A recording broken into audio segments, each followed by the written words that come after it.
Enggak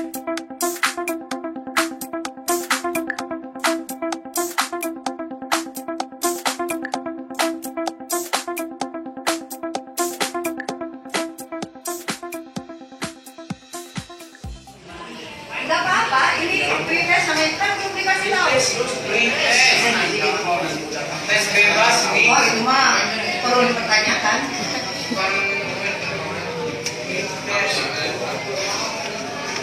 Tes. Bilang apa-apa salah, ada emang belum diajarkan.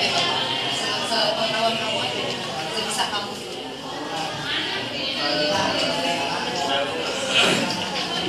Udah stop, dikumpulkan saja.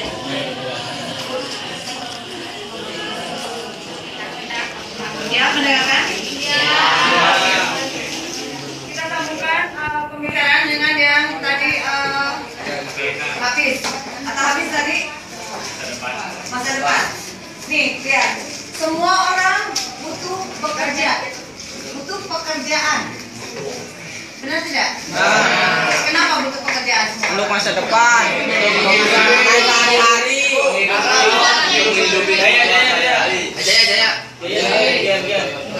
Untuk menghidupi keluarga. Untuk menghidupi keluarga dia udah punya 2 istri dan 4 orang.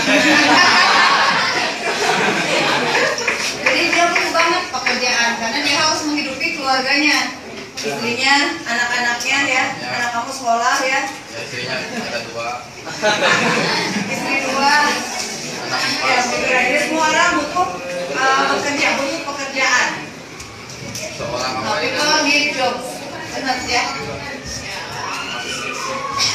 Untuk apa? Tadi sudah dijawab sama ya. Selain jawaban dia, siapa lagi? Untuk hidup.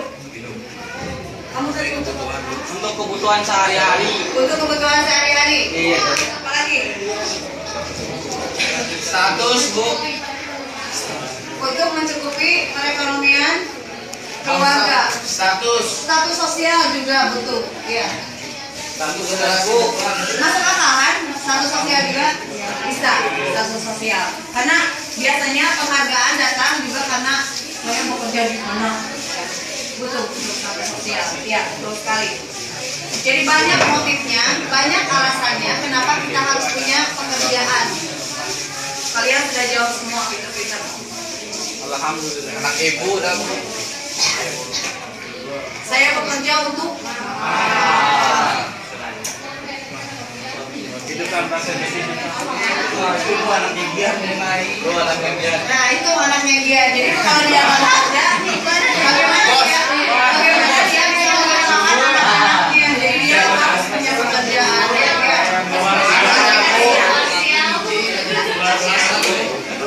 Kasual. Ya. Kita lihat di negara kita waktu belajar tentang pertumbuhan dan perkembangan ekonomi ini sudah pernah dibahas bahwa kita punya kelebihan tapi yang sekaligus juga jadi kekurangan, yaitu apa Adit? Nah, SDM kita ini berkaitan dengan jumlah penduduk. Di negara kita jumlah penduduk kita itu banyak sekali dan tidak sesuai dengan kesempatan kerja dengan lapangan kerja. Sebetulnya kalau kita lihat ini SDM lomba bersih.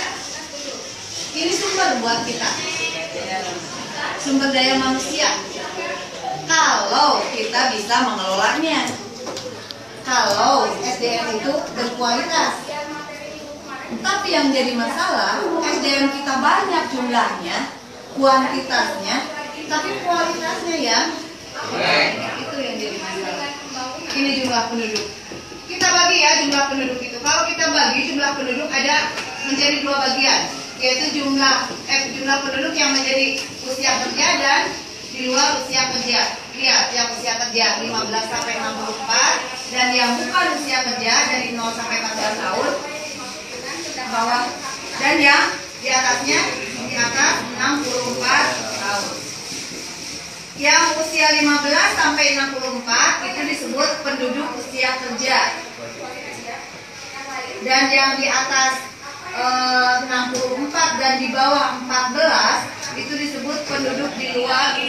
Jumlah penduduk itu ada dua kelompok. Ada kelompok tenaga kerja dan bukan tenaga kerja. Yang kelompok tenaga kerja adalah yang usianya 14 sampai 64 tahun. Yang ini ya, yang tenaga kerja. Dan yang bukan tenaga kerja yaitu yang usianya 0 sampai 14 tahun, kemudian yang di atas 64 tahun. Oke, ini abaikan saja.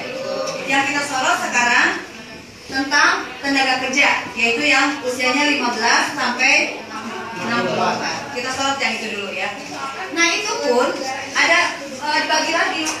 Ada yang termasuk angkatan kerja dan yang bukan angkatan kerja. Sekolah.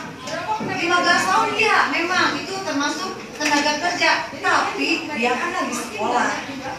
Angkatan kerja.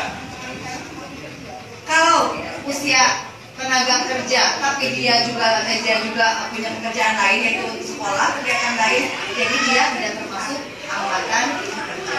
Masuk tenaga kerja, tapi bukan angkatan kerja. Kemudian udah pensiun. 60 tahun kan pensiun, masa pensiun. Ada yang 55, ada yang 60 pensiun itu ya. Sedangkan tenaga kerja kan tadi sampai 64. Jadi dari 55 sampai 64 kan masih ada premi. Betul, dia itu sampai usia 64 termasuk tenaga kerja. Tapi pada saat dia sudah pensiun, dia sudah masuk ke bukan angkatan kerja, tapi bukan angkatan kerja, walaupun masuk ke golongan tenaga kerja. Enggak. Ini mah kan yang tadi tidak, bukan tenaga kerja. Ini mah yang jadi sorotan yang tenaga kerja saja, yang 15 sampai 64. Itu ada dua golongan. Ada golongan yang angkatan kerja dan ada yang bukan angkatan kerja. Yang angkatan kerja itu yang bagaimana? Sekolah. Masih anak di bawah umur sekolah. Tadi kan gini, kita sedang bicara tentang usia tenaga kerja, yaitu yang 15 sampai 64. Tadi kata ibu dibagi lagi golongannya. Ada dua golongan, ada angkatan kerja dan bukan angkatan kerja. Yang anak sekolah, yang mahasiswa, yang ibu-ibu sudah pensiun, bapak-bapak sudah pensiun, itu tenaga kerja sih, tapi bukan angkatan kerja. Jadi yang angkatan kerja yang bagaimana? Yang Sekolah. masih aktif, yang bekerja ya. Dan alih bikin nanam itu nggak usah ada latihannya. Bikin jadi ibu jadi apa? Bukan Tukang sate. ini ada pekerjaan, silakan pekerjaan di kertas Sambar aja. di kertas folio dan dikumpulkan.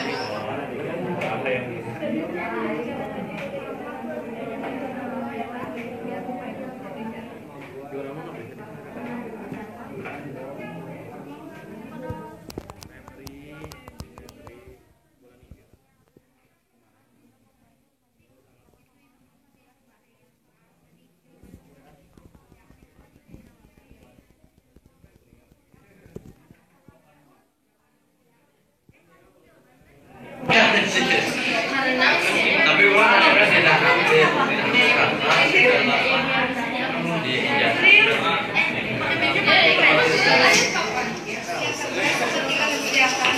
Coba analisis mengapa tenaga kerja di bawah umur tidak boleh bekerja.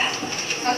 Karena pekerjaan dapat mengganggu anak-anak belajar. 2. Karena usia di bawah umur seharusnya mendapatkan pendidikan yang formal. 3. Isi KBK-nya memiliki kebutuhan. 4. Memiliki skill kalian.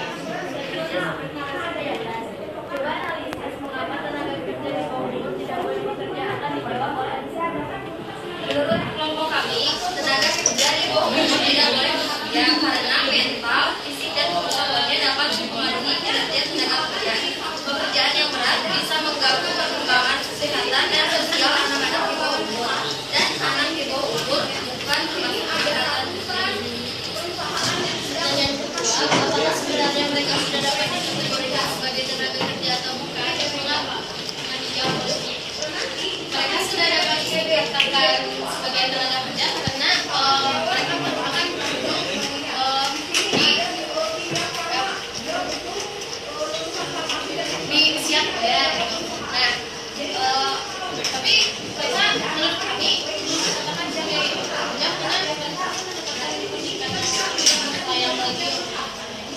aktif dalam suatu Hanya kurang diulang. Mereka sudah dapat ditetapkan sebagai tenaga kerja karena mereka merupakan penduduk di usia kerja. Pertanyaan ketiga, berilah kesimpulan mengapa semua